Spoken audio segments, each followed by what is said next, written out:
Queremos saludar a todos nuestros amigos y hermanos que nos están viendo a través de los distintos canales de nuestro canal Zoom TV Latino. Gracias por participar en este simposio de la teología de la última generación. Queremos recordarles que el día de mañana vamos a tener un segundo panel de preguntas y respuestas, así que ustedes pueden también enviar sus preguntas, sea a través de los diferentes chats, Facebook o YouTube, o también a través de nuestro correo que usamos para el programa de Me Gustaría Saber, tv@zoomtv.org. Antes de comenzar con este tema, quisiera invitarles a que inclinen su rostro conmigo para tener una palabra de oración. Querido Dios y Padre bueno, tú que moras entre los querubines y también quieres morar en los corazones de tus hijos fieles. Te damos muchas gracias por la oportunidad de estar en este simposio y estudiar tu palabra. Al abrir tu palabra, Señor, queremos invitar la presencia de tu Santo Espíritu, el mismo Espíritu que inspiró las mentes de aquellos santos hombres que trazaron estas líneas. Y de manera especial oro para que tu Espíritu interprete cada palabra y cada cosa que se diga en los corazones de tus hijos. Tú sabes lo que ellos necesitan. Y oro para que al terminar este tema puedan ellos decir verdaderamente: Cristo ha hablado a nuestros corazones. En el nombre de Jesús. Amén. Es común escuchar cuando se habla de la teología de la última generación, o más bien cuando se cuestiona la teología de la última generación, que decir que esta última generación vivirá sin un intercesor es decir que Dios se ha olvidado de la última generación. Es decir que la última generación tendrá que depender de sus propias fuerzas durante el tiempo de angustia porque no hay un intercesor. En esta hora quiero yo estudiar a la luz de la Biblia y los escritos del Espíritu de profecía lo que significa vivir sin un intercesor durante el tiempo de angustia. Y quiero comenzar leyendo el pasaje que va a ser nuestro pasaje de estudio hasta ahora. Primero voy a hacer una lectura del pasaje y luego vamos a concentrarnos en algunos detalles y puntos importantes de este texto. Vamos al libro de Isaías, el capítulo 59, versículos 16 al 21. Yo les animo que si ustedes están ahí en pantalla puedan acompañarme en las Sagradas Escrituras de manera personal. No sé si a ustedes les sucede, pero a mí cuando yo leo el pasaje que se está citando desde la Biblia, tiene más impresión. Así que vamos al libro de Isaías, el capítulo 59, versículos 16 al 21. Dice: y vio que no había hombre, y se maravilló que no hubiese quien se interpusiese, y lo salvó su brazo, le afirmó su misma justicia, pues de justicia se vistió como de una coraza, con yelmo de salvación en su cabeza. Tomó ropas de venganza por vestidura, y se cubrió de celo como de manto, como para vindicación, como para retribuir con ira a sus enemigos, y dar el pago a sus adversarios. El pago dará a los de la costa, y temerán desde el occidente el nombre de Jehová, y desde el nacimiento del sol su gloria. Porque vendrá el enemigo como un río, mas el Espíritu de Jehová levantará bandera contra él. Y vendrá el Redentor a Sión, y a los que se volvieren de la iniquidad en Jacob, dice Jehová. Y este será mi pacto con ellos, dijo Jehová, el Espíritu mío que está sobre mí, y mis palabras que puse en tu boca no faltarán de tu boca, ni de la boca de tus hijos, ni de la boca de los hijos de tus hijos, dijo Jehová, desde ahora y para siempre. Isaías 59 se encuentra en la tercera división o sección principal del libro, que de acuerdo a algunos eruditos comprende la sección del capítulo 56 hasta el último capítulo, el capítulo 66. Y las profecías que encajan en esta sección del libro de Isaías contienen profecías y promesas post-exílicas sobre el juicio de los enemigos de Israel y el establecimiento del reino eterno del Mesías. Ahora, ¿por qué estoy mencionando esto? Porque es importante que entendamos el contexto en el cual se encuentra el capítulo 59 de Isaías para entender estas palabras. Si notaron en la lectura, hay una parte donde dice acá que vi que no había nadie quien se interpusiese. En otras versiones dice no habría un intercesor. Y por eso de ese versículo estoy tomando el tema y queremos estudiar primero a la luz del contexto inmediato de Isaías y luego la aplicación o el cumplimiento escatológico. ¿Qué significa lo que el profeta Isaías vio? Que no había ningún intercesor. Ahora, las profecías del libro de Isaías corresponden a un tipo de profecía que se llama las profecías clásicas. Y voy a explicarles un poco qué significa eso. De acuerdo a los estudiosos de la Biblia, las profecías se pueden dividir en tres tipos. Tenemos las famosas profecías clásicas, quizás esas son las más abundantes, y las profecías clásicas son las profecías como son las del libro de Isaías, las del libro de Jeremías, las del libro de Amós. Todos los profetas, la mayoría de los profetas menores son profecías clásicas. ¿Y por qué le llamamos clásicas? Porque estas profecías tienen o fueron escritas de manera primaria, con un cumplimiento local y literal para Israel y las naciones circunvecinas. Pero estas profecías también tienen un carácter condicional, el cual, de acuerdo a las condiciones, permite que se cumplan o no se cumplan. Pero a su vez, las profecías clásicas tienen una doble aplicación o un doble cumplimiento de naturaleza escatológico. Y cuando hablamos escatología, estamos refiriéndonos a las profecías o a los desenvolvimientos del tiempo final. Así que esta es la naturaleza de las profecías clásicas. El otro tipo de profecía es la profecía tipológica. ¿Cuáles son las profecías tipológicas? Son aquellas como son, por ejemplo, las del santuario, que maneja simbología, tipos, como vemos en el santuario. Están las profecías apocalípticas. Esas profecías son específicas del libro de Daniel y Apocalipsis. Son un tipo de profecías que solamente tienen un cumplimiento y ese cumplimiento fluye a través de la historia, es decir, la profecía comienza desde que el profeta recibe la visión y hay una cadena ininterrumpida que se consuma hasta el establecimiento final del reino de Dios. Desafortunadamente hay algunos hoy que están sugiriendo un nuevo método de interpretar las profecías de Daniel y Apocalipsis, haciendo doble aplicación donde no deben hacer doble aplicación. Bien, ese no es el punto el cual yo quiero mencionar ahora, pero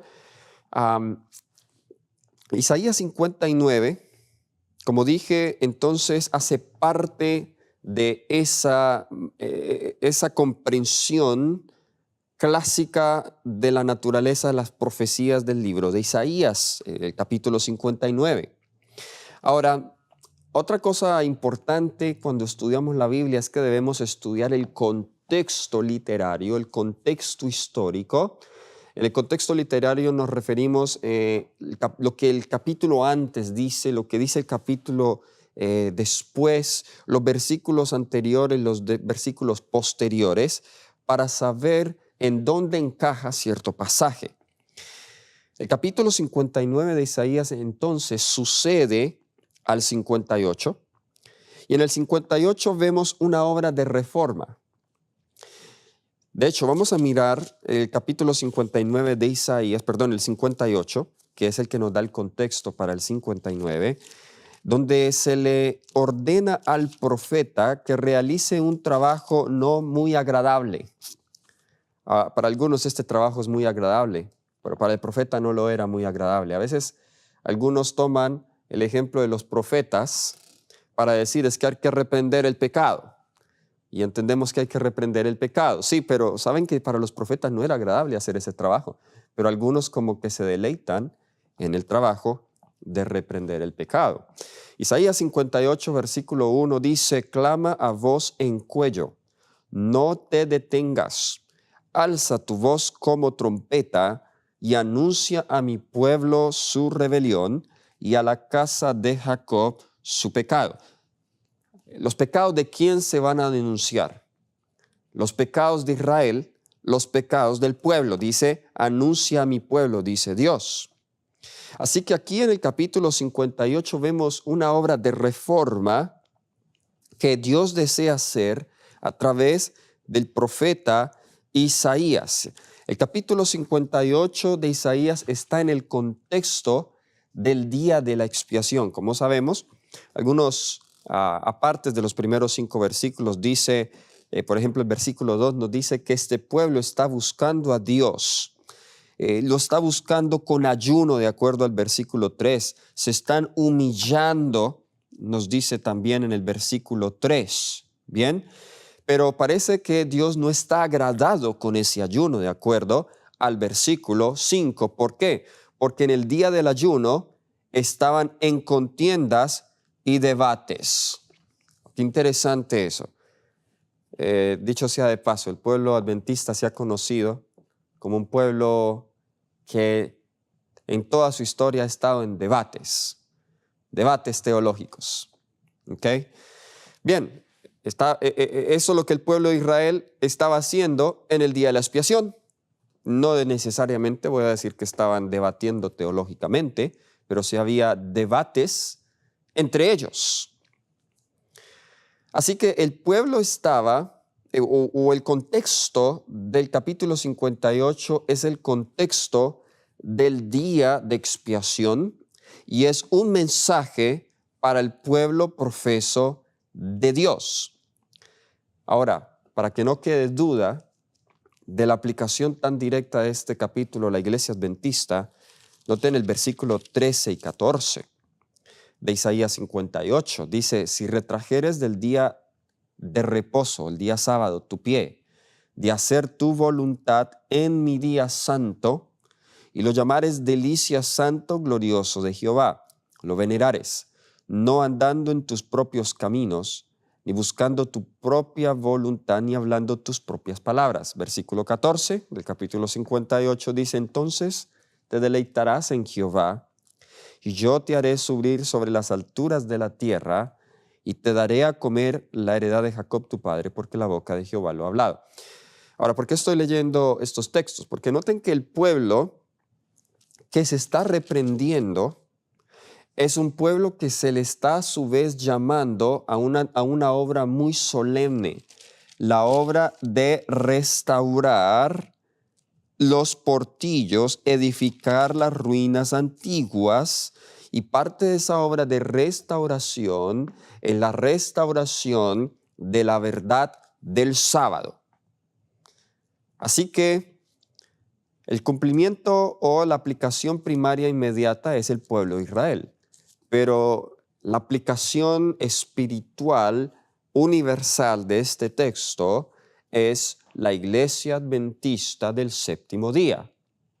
La sierva del Señor confirma esto en el libro Testimonios para la Iglesia, tomo 2, la página 33. Testimonios para la Iglesia, tomo 2, la página 33, ¿no? Donde ella nos dice, el profeta se dirige a los observadores del sábado, no a incrédulos, sino a quienes hacen gran alarde de piedad. Entonces el capítulo 58 de Isaías, ¿a quién se está dirigiendo? El capítulo 58 de Isaías se está dirigiendo al pueblo que hace gran alarde de piedad. Y por eso este mensaje no es muy bien recibido, porque a muchos de nosotros nos gusta nuestra comodidad teológica, nuestra comodidad espiritual. Y que nos digan que estamos mal. Cuando yo profeso tener la verdad, cuando yo profeso ser parte de la iglesia remanente, pero ahora aquí hay un profeta diciéndome que estoy mal, que estoy en pecado, no es un mensaje fácil de aceptar. De hecho, esta fue una de las razones por las cuales Jesús fue rechazado. Cuando Jesús leyó el rollo del profeta Isaías, allí en la sinagoga en Nazaret el día sábado, cuando Jesús dijo en una parte de esa profecía que estaba leyendo Jesús de Isaías 61, dice para colocar en libertad a los cautivos.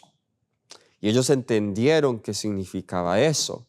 Y cuando Jesús dijo, hoy se ha cumplido esta profecía delante de vosotros, ellos se ofendieron.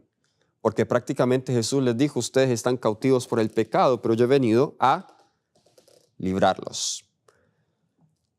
Si usted le dice a alguien de la calle o a un pecador empedernido, pero que sabe que es un pecador y está mal, esa persona no se va a oponer. Por eso es que estas personas son mucho más fáciles para Dios alcanzar con el evangelio que aquel cristiano que cree que por su ayuno y por sus formas religiosas está bien.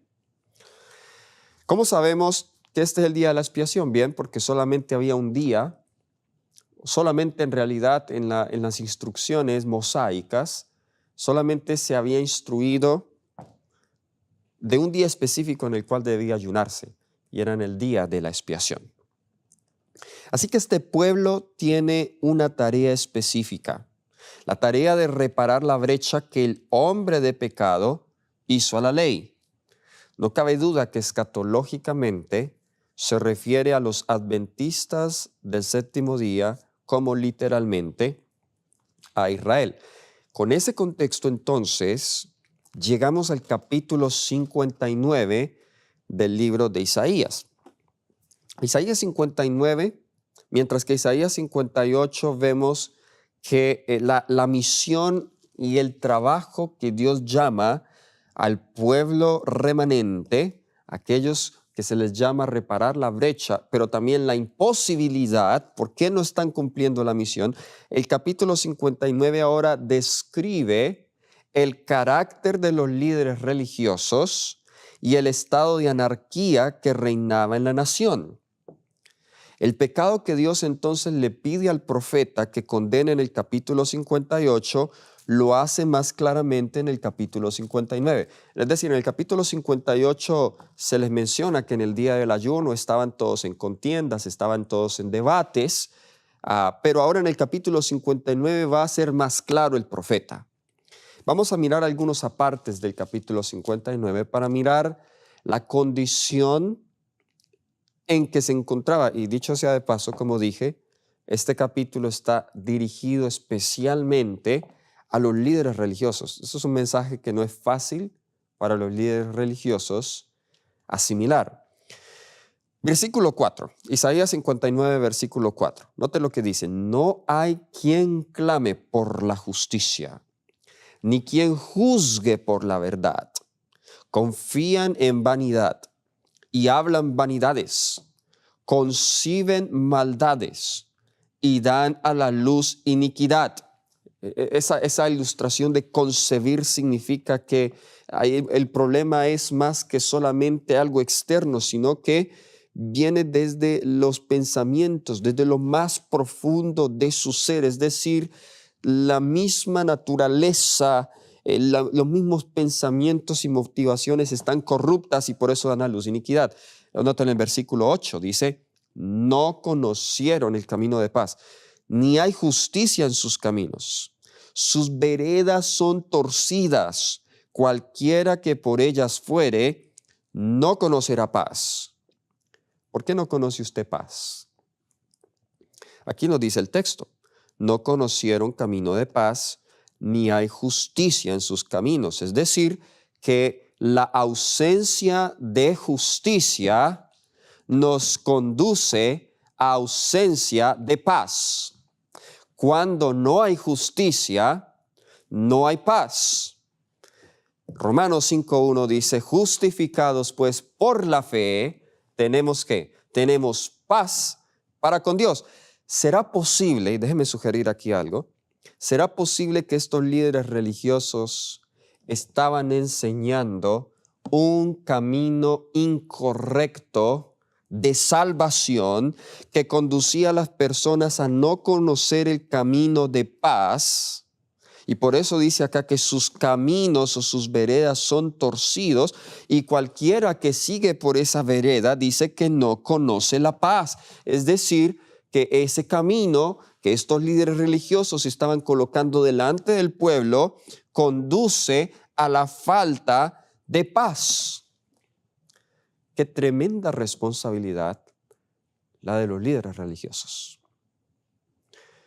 Saben, pararse acá al frente a hablar no es fácil. Y no tanto por la homilética y la oratoria, sino más bien por el mensaje que se da. Porque hay de nosotros que enseñemos un camino incorrecto de salvación. Hay de nosotros. Porque no solamente nosotros vamos a perder nuestra propia alma, sino que también vamos a arrastrar a muchos que confían en la palabra que nosotros predicamos. Por eso nosotros debemos tratar, por la gracia del Señor, ser lo más fieles a la inspiración. Ahora sigo leyendo. Nos dice, por esto se alejó de nosotros la justicia y no nos alcanzó la rectitud. Qué tremendo. ¿Está notando cuántas veces se repite esa palabra justicia? Por esto se alejó de nosotros la justicia. O sea que si se aleja de usted la justicia, entonces lo contrario de justicia, ¿qué es? Es injusticia. Al alejarse la justicia, entonces, ¿con qué queda usted? Con injusticia. Por esto se alejó de nosotros la justicia. No nos alcanzó la rectitud. Esperamos luz, ¿pero qué? Tinieblas, resplandores, y andamos en oscuridad.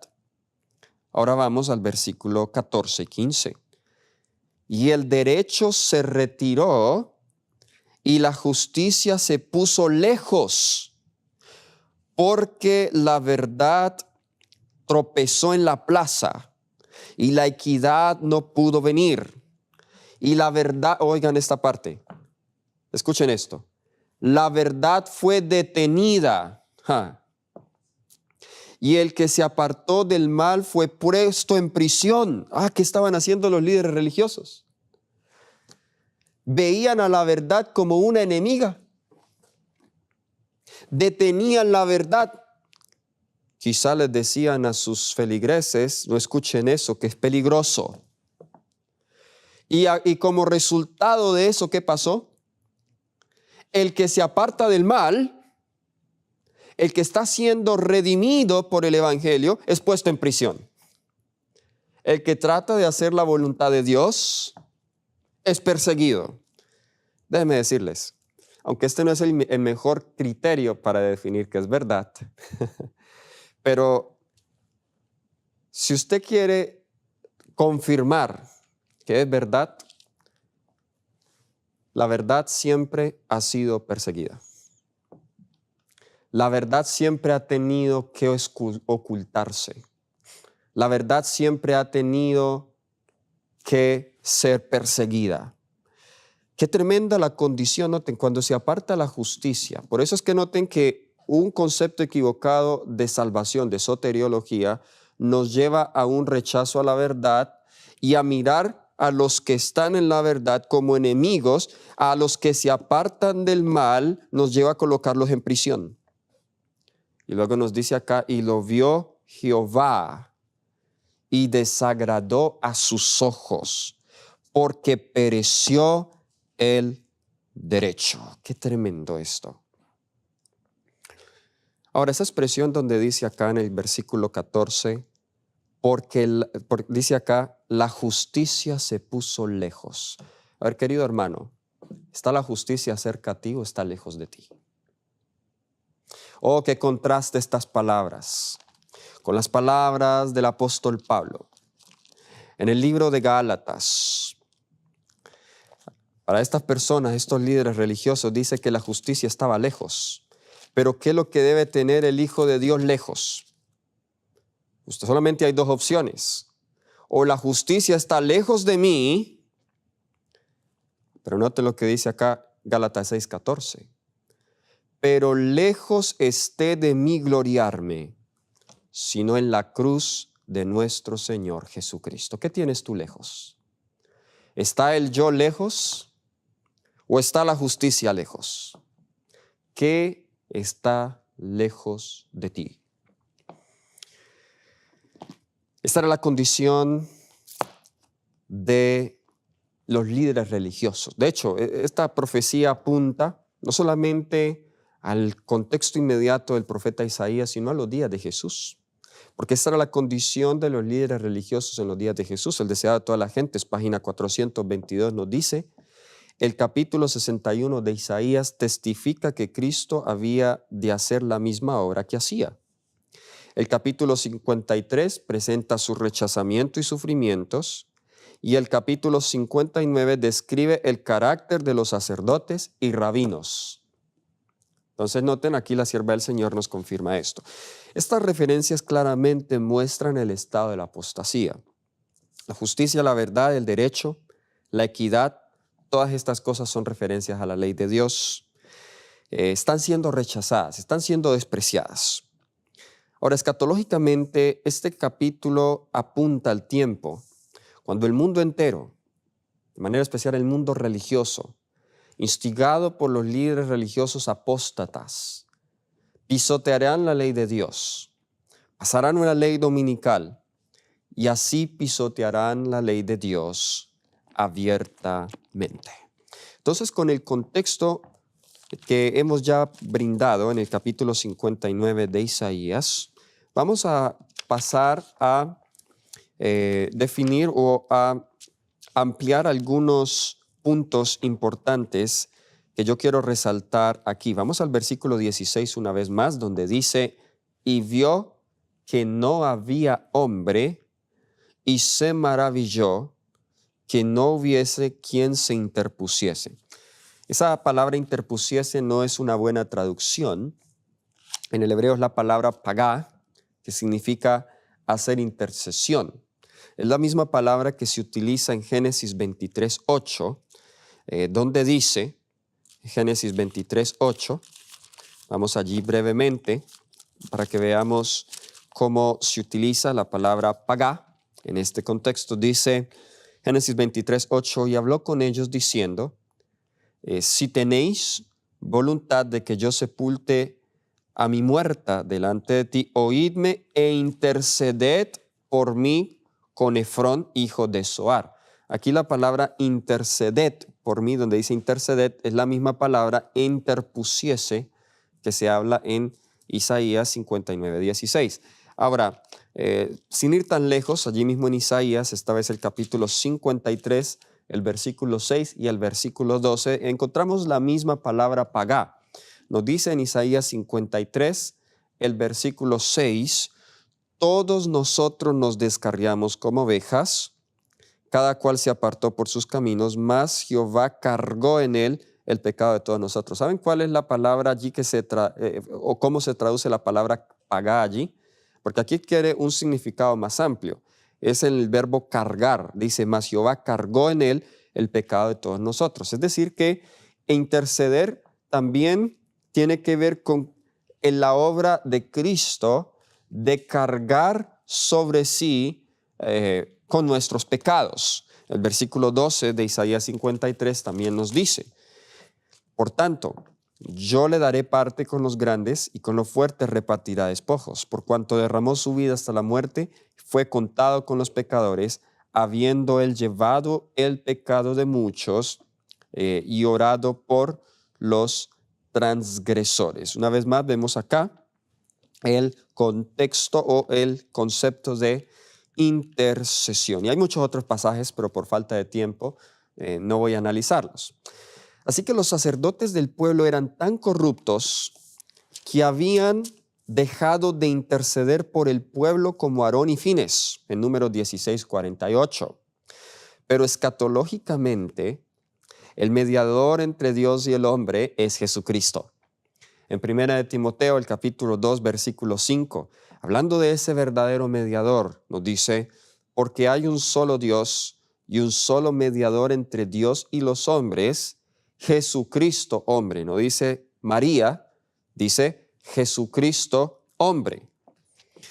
Así que Isaías 59, 16 apunta al tiempo cuando Jesús saldrá del santuario celestial y deje de interceder por los pecados. Y a este punto vamos a volver en un momento.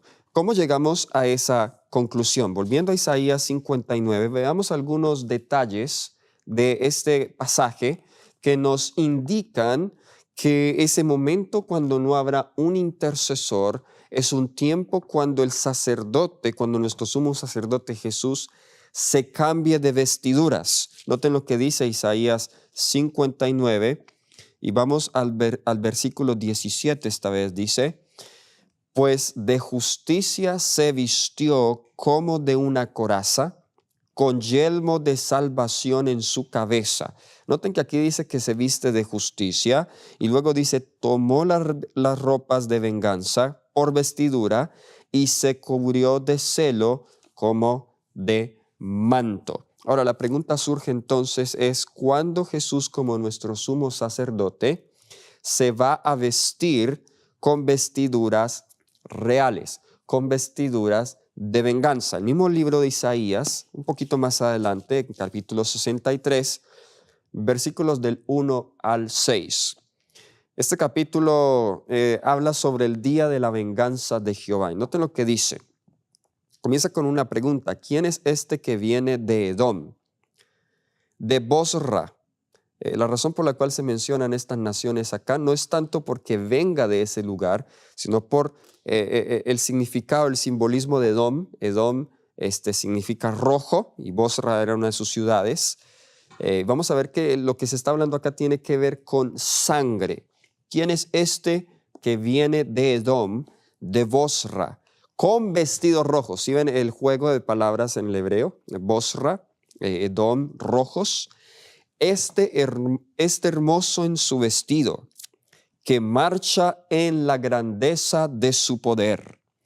Yo, el que hablo en justicia, grande para salvar. Entonces, ¿quién es ese que está viniendo desde Edom?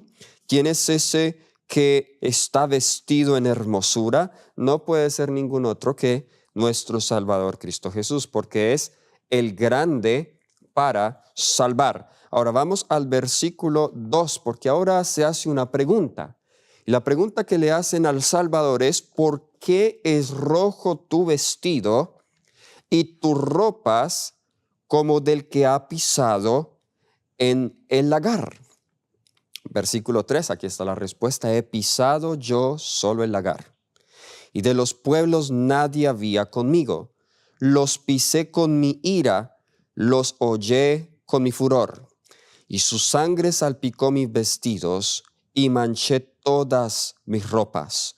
Versículo 4, porque el día de la venganza está en mi corazón, y el año de mis redimidos ha llegado. Miré, y no había quien ayudara, y me maravillé que no hubiese quien sustentase. La misma, una fraseología similar a la de Isaías 59, cuando dice que miré y no había quien se interpusiese, no habría quien intercediese, no había un mediador. Y me salvó mi brazo y me sostuvo mi ira. Con mi ira hollé los pueblos y los embriagué en mi furor y derramé en tierra su sangre. Entonces, ¿para cuándo apunta el tiempo cuando dice que toma las ropas de venganza? Apunta aquel día en que, el día de venganza de Dios, en el día en que se derramará la ira de Dios sobre los pecadores. De hecho, el libro de Apocalipsis amplía mucho más este punto y nos muestra exactamente cuándo es que Jesús se vestiría con ropas de venganza. El libro de Apocalipsis, el capítulo 19, versículos 11 al 13. No cabe duda que Apocalipsis 19 está describiendo a partir del versículo 11, la segunda venida de nuestro Señor Jesucristo. Y nos dice el versículo 11, entonces vi en el cielo abierto, y he aquí un caballo blanco, y el que lo montaba se llamaba Fiel y Verdadero, y con justicia juzga y pelea. Sus ojos eran como de llama de fuego, y había en su cabeza muchas diademas. Es decir, que viene ahora ya no como sacerdote, sino que viene como ¿qué? Viene como rey. Y tenía un nombre escrito que ninguno conocía sino él mismo. Ahora noten el detalle en el versículo 13. Estaba vestido de una ropa teñida en sangre y su nombre es el Verbo de Dios. ¿Por qué la ropa está teñida en sangre? Saltémonos un versículo y ahora vayamos al versículo 15 y 16. De su boca sale una espada aguda para herir con ella las naciones, y él las regirá con vara de hierro, y él pisa el lagar del vino del furor y de la ira del Dios Todopoderoso. Ahora, la sierva del Señor tiene una cita fascinante. Aquí en el libro de Primeros Escritos, la página 280, donde ella entiende el momento en que Jesús se cambia de ropas sacerdotales a ropas de venganza como el fin del cierre de la gracia, cuando Jesús está preparando, saliendo del lugar santísimo para venir aquí a esta tierra, que es el mismo momento cuando el profeta Isaías ve que no hay un mediador en el cielo. Nos dice acá todos los casos. Habían sido fallados para vida o para muerte. Mientras Jesús oficiaba en el santuario, había proseguido el juicio de los justos muertos y luego el de los justos vivientes. Cristo, habiendo hecho expiación por su pueblo. Interesante que aquí nos habla de nuevo de una expiación, y es una expiación que se hace en el santuario. Y dice, habiendo ya hecho expiación por su pueblo y habiendo borrado sus pecados, había recibido su reino. A ver, sería muy raro, sería irónico decir que antes del cierre de la gracia Jesús borra los pecados del pueblo, pero después del cierre de la gracia hasta que Cristo venga, el pueblo va a seguir pecando y entonces Él tenga que hacer un nuevo borramiento de los pecados. Eso sería muy incongruente teológicamente. Habiendo borrado sus pecados, había recibido su reino. Estaba completo el número de los súbditos del reino y consumado el matrimonio del Cordero. El reino y el poderío fueron dados a Jesús y a los herederos de la salvación, y Jesús iba a reinar como Rey de Reyes y Señor de Señores. Ahora, aquí está el párrafo que ella da más detalles de lo que significa que Jesús se viste de vestiduras de venganza. Al salir Jesús del lugar santísimo, oí el tintineo de las campanillas de su túnica. Una tenebrosa nube cubrió entonces a los habitantes de la tierra. Ya no había mediador entre el hombre culpable y un Dios ofendido. Quiero detenerme allí. Algunos dicen que los que enseñamos la teología a la última generación estamos diciendo que el pueblo de Dios tendrá que vérselas por su cuenta en el tiempo de angustia. Pero en realidad no es lo que estamos diciendo. Los que no tendrán un mediador son los hombres culpables. Son aquellos que han perseverado en su pecado porque ya no hay intercesión por el pecado en el tiempo de angustia. Pero ¿se olvidará Dios de su pueblo en el tiempo de angustia? Vamos a ver que Él no se olvidará de su pueblo fiel. Mientras Jesús estuvo interpuesto entre Dios y el pecador, tuvo la gente un freno. Pero cuando dejó de estar entre el hombre y el Padre, desapareció el freno. ¿Qué quiere decir eso de desaparecer el freno?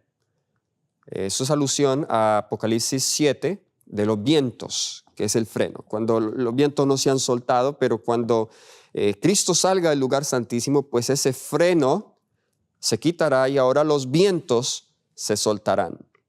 Y Satanás tuvo completo dominio sobre los finalmente impenitentes. Era imposible que fuesen derramadas las plagas mientras Jesús oficiase en el santuario.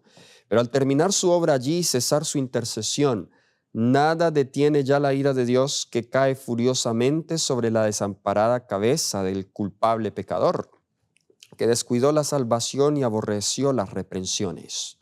En aquel terrible momento, después de cesar la mediación de Jesús, a los santos les toca vivir sin intercesión en presencia del Dios Santo. Una vez alguien me dijo, la idea de que tenemos que vivir sin intercesor no es bíblica, pero la Biblia y el Espíritu de Profecía son muy claros, que en este tiempo a los santos les tocará vivir sin intercesión. Pero ahí es la parte donde donde de pronto no hay claridad, porque algunos interpretan que al decir que vivirán sin intercesor, significa que entonces Dios se olvidará de ellos y ellos tendrán que resistir por sus propias obras y por su propia fuerza durante el tiempo de angustia. Ahora vamos a mirar cuál es la obra de la intercesión, porque para saber qué significa vivir sin intercesor, debemos nosotros responder a la pregunta, ¿para qué intercede Dios? ¿O para qué es la intercesión de Dios, de Jesús? Sigo leyendo, había sido decidido todo caso y numerada cada joya. ¿Cuándo se decide todo caso? ¿Antes del cierre de la gracia o después del cierre de la gracia? Se ha decidido antes. Detúvose un momento Jesús en el departamento exterior, el lugar santo, del santuario celestial, y los pecados confesados mientras él estuvo en el lugar santísimo fueron asignados a Satanás, originador del pecado, quien debía sufrir su castigo. Ahora noten el último párrafo. Entonces vi que Jesús se despojaba de sus vestiduras sacerdotales y se revestía de sus más regias galas. Llevaba en la cabeza muchas coronas, el vocabulario que viene de Apocalipsis 19 que leímos, una corona dentro de otra. Rodeado de la hueste angélica, dejó el cielo. Las plagas estaban cayendo sobre los moradores de la tierra. Entonces les hago una pregunta, hermanos. ¿Cuándo es que el pueblo de Dios va a vivir sin un intercesor? Durante el tiempo de la gran tribulación, cuando las plagas estén siendo derramadas sobre la tierra y Cristo se esté preparando para venir. Ahora, otra cita en el libro Christian Experience and Teaching, página 6, de Ellen White dice, entonces vi que Jesús no saldrá del lugar santísimo hasta que todo caso fuera decidido para salvación o destrucción, y que la ira de Dios no vendrá hasta que Jesús haya terminado su obra en el lugar santísimo, despojado de su vestimenta sacerdotal y vestido con ropas de venganza. Saben, decir que nosotros vamos a pecar hasta que Cristo venga es obviar el mensaje del santuario. Porque el mensaje del santuario claramente nos muestra que los casos se deciden mientras el sacerdote, el sumo sacerdote, está en el lugar santísimo. Allí es donde los casos se deciden por completo. El versículo 19 entonces hace alusión a la liberación del pueblo de Dios bajo la sexta plaga, el 20 a la segunda venida, y la referencia donde dice los que se vuelven de la iniquidad de Jacob es una alusión a los 144,000 quienes pasarán por el tiempo de angustia de Jacob. Algo curioso en cuanto a este detalle es que hablando de los 144,000, y ya no tengo tiempo para ir a eso, de las muchas virtudes que van a tener, se hace énfasis en que en sus bocas no fue hallado ¿qué? Engaño. Un pecado muy particular de Jacob, quien era suplantador. Pero cuando obtuvo la victoria y su nombre fue cambiado a Israel, ya no era más ese engañador, ya no era más ese suplantador. Es decir, que los 144,000 tendrán la misma victoria y recibirán también un nombre nuevo, al igual que Jacob. En los minutos que nos quedan entonces, preguntémonos qué significa eso, que no habrá más intercesor. ¿Para qué es la obra de la intercesión. Algunos textos, vamos primero a Romanos, el capítulo 8, versículo 34. El libro de Romanos, el capítulo 8, versículo 34, nos dice: ¿quién es el que condenará? Cristo es el que murió, más aún el que también resucitó, el que además está a la diestra de Dios, el que también, ¿qué hace? El que también intercede por nosotros. Entonces, el que intercede por nosotros en el cielo es Jesús. ¿Y cuál es el propósito de esa intercesión? Vayamos a 2 de Corintios, el capítulo 5, versículos 18 al 21. El propósito de esa intercesión es la reconciliación entre el pueblo, entre su pueblo y Dios. Nos dice, todo esto proviene de Dios, quien nos reconcilió consigo mismo por Cristo y nos dio el ministerio de la reconciliación. Que Dios estaba en Cristo reconciliando consigo al mundo, no tomándoles en cuenta a los hombres sus pecados, y nos encargó a nosotros la palabra de la reconciliación. Saltémonos al versículo 21, dice: al que no conoció pecado, por nosotros lo hizo pecado para que nosotros fuéramos hechos justicia de Dios en él. La intercesión de Cristo en el santuario celestial, Él imputa e imparte su justicia en nosotros, que conocimos pecado, para que nosotros seamos hechos justicia de Dios en Él. Y el propósito final de eso es la reconciliación. Curiosamente, en el día de expiación con el cual comenzamos esta presentación, en Levítico 23, 27 y 28 vemos que el mismo propósito, el propósito de la reconciliación. El libro de Levítico, el capítulo 23, versículo 27 y 28. Nos dice la palabra del Señor: a los 10 días de este mes séptimo será día de expiación. Tendréis santa convocación, afligiréis vuestras almas y ofreceréis ofrenda encendida a Jehová. Versículo 28. Ningún trabajo haréis en este día. Pastor Borja nos habló un poco acerca de todo lo que esto implica. Porque es día de expiación, pero quiero resaltar lo siguiente: ¿para qué cosa? Para reconciliaros delante de Jehová vuestro Dios. Así que el día de expiación es un día ¿de qué? El día de expiación es un día de reconciliación. Ahora, vamos a Hebreos, capítulo 7, versículo 25. Algunos afirman que no hay tal cosa como que Cristo... no vayamos a vivir sin un mediador, como dice Ellen White, porque pues Hebreos 7:25 dice que Él intercede por nosotros para siempre. Vamos a Hebreos, el capítulo 7, el versículo 25, nos dice: por lo cual puede también salvar perpetuamente a los que por Él se acercan a Dios, viviendo siempre para interceder por ellos. Ahora la pregunta es, ¿será que Él siempre va a interceder por el pecado? Ya vimos que no. Vimos que va a llegar un momento en que no habrá más intercesión por el pecado. Pero Él siempre va a estar con nosotros, con los fieles, Jesús lo prometió, hasta el fin del mundo. Pero no significa que va a estar intercediendo por los pecados hasta el fin del mundo. La intercesión que Jesús hará por los fieles en el tiempo de angustia ya no será una intercesión expiatoria por los pecados de ellos. Más bien será una intercesión protectora, en donde Él, a través de sus santos ángeles, estará protegiendo y acompañando al pueblo de Dios que estará pasando por el tiempo de angustia de Jacob. Ahora, Jesús, sabemos, no tengo tiempo ya para leer estos textos, pero de acuerdo a Romanos 8:34, y Hebreos 8, 1 y 2, Jesús está intercediendo en el santuario celestial. Ahora, ese punto es importante porque en Apocalipsis, el capítulo 15, versículo 1 y versículos 5 al 8, vemos cuando la obra de Cristo en el santuario celestial cesa. El versículo 1 nos dice que esto sucede cuando se le entregan a los 7 ángeles las 7 postreras plagas, porque en ellas estaba consumida la obra de Dios.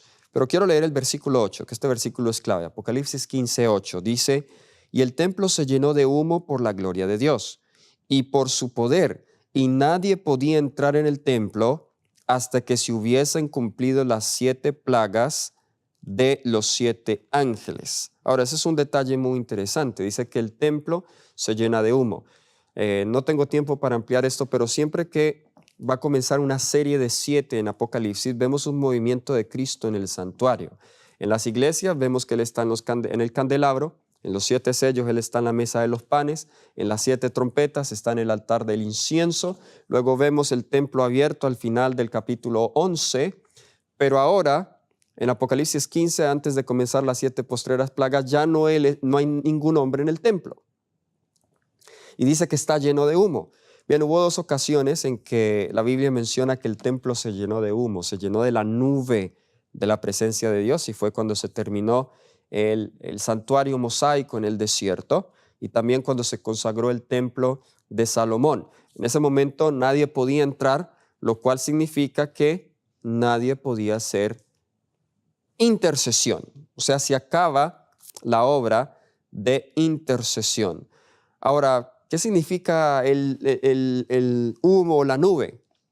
En Lamentaciones 3, 42 al 44 dice, te cubriste de nube para que no pasase la oración nuestra. Significa que ya no escucha más las oraciones, pero significa que Dios ya no escuchará las oraciones de los justos en ese tiempo. Algunas citas de la sierva del Señor, donde dice que durante ese tiempo el Señor no se olvidará de sus hijos y que ellos estarán clamando día y noche, y cuando llegue el momento Él va a efectuar la liberación de sus hijos. Vimos entonces, como conclusión, que durante este tiempo Dios no escuchará más las oraciones ni intercederá por el pecador. ¿Y qué en cuanto a los justos? Algunos piensan que los justos tendrán que vérselas por su cuenta durante el tiempo de angustia. Pero como vimos, la intercesión ya habrá cesado en el santuario. Jesús habrá salido de allí. Los justos habrán sido salvados perpetuamente por la intercesión de Cristo. En este sentido, ellos no necesitan un mediador por el pecado. Esto no significa que durante este tiempo los justos vivirán sin la ayuda de Dios y depender de sus propias fuerzas y obras. Jesús dijo en Juan 15:15, sin mí nada podéis hacer. Jacob no fue dejado solo cuando pasó por su tiempo de angustia, y así tampoco el pueblo de Dios no será dejado solo. Miguel estará de parte de su pueblo, nos dice Daniel 12:1. Jesús cumplirá su promesa de estar con su pueblo hasta el fin del mundo. El Salmo 91 claramente muestra que durante el tiempo de angustia los santos tendrán la ayuda de los ángeles cuando las plagas estén cayendo. ¿Saben? En ese lugar, y quiero terminar con esto, en ese tiempo solo van a haber 2 lugares de escondite. Un lugar de escondite es el que nos dice Apocalipsis 6:17. Los malvados no podrán resistir la presencia de Dios y le dirán a los montes, Apocalipsis 6:16, le dirán a los montes y a las rocas que caigan sobre ellos. Pero Sofonías, capítulo 2, versículo 3, nos dice el otro lugar de escondite, donde estarán los justos. Sofonías, el capítulo 2, el versículo 3, el lugar de escondedero de los justos. Nos dice acá, buscad a Jehová todos los humildes de la tierra, los que pusisteis por obra su juicio. Buscad justicia, buscad mansedumbre, quizás seréis guardados o escondidos, dicen otras versiones, en el día del enojo de Jehová. Solamente hay 2 lugares de escondedero. ¿Cuál escogerás tú?